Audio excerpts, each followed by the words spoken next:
Every morning, Harold Sloan rose at 6:47 a.m., brewed a single cup of dark roast, and sat in the same creaking chair by the window, watching the light ooze between the buildings like honey.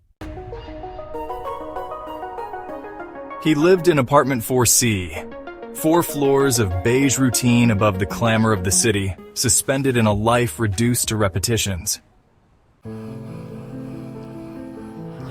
His days were composed of precise, silent rituals, ironing shirts he would never wear beyond his walk to the corner shop, watering a plant that had long since died, and reading newspapers 3 days old.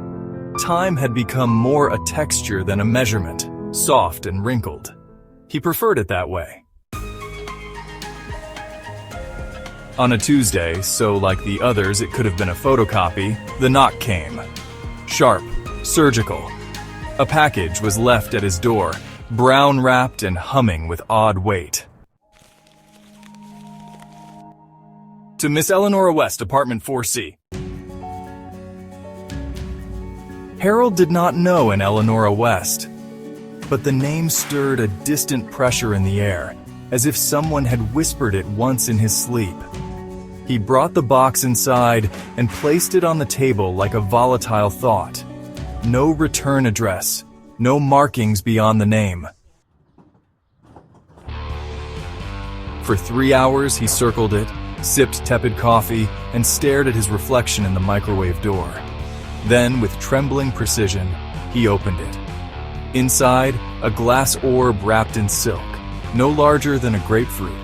Beneath it, a note handwritten in blue ink. The memories are yours now. Be kind to them.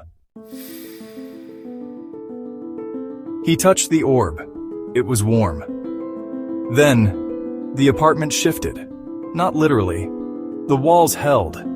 But something curled out from the edges.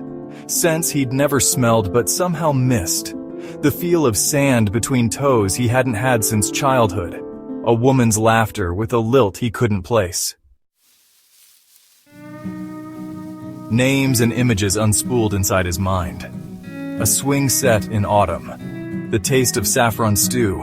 A long walk under lanterns in a city he had never been to, yet now mourned. Memories that weren't his, but clung like dew to the corners of his being. He sat down in the creaking chair, the orb pulsing on the table. For the first time in years, he didn't follow the script. He didn't brew coffee, didn't iron, didn't open the paper. He stared into the orb, into borrowed joy and grief, into the residue of Eleanora West. Slowly he began to write, not a story, but a continuation, a tether. The next morning at 6:47 a.m., the sun rose as always. But Harold did not sit by the window. He was already on a train, bound for a town the memories suggested. Sometimes a life is so small it fits inside a box. Sometimes opening it lets another one in.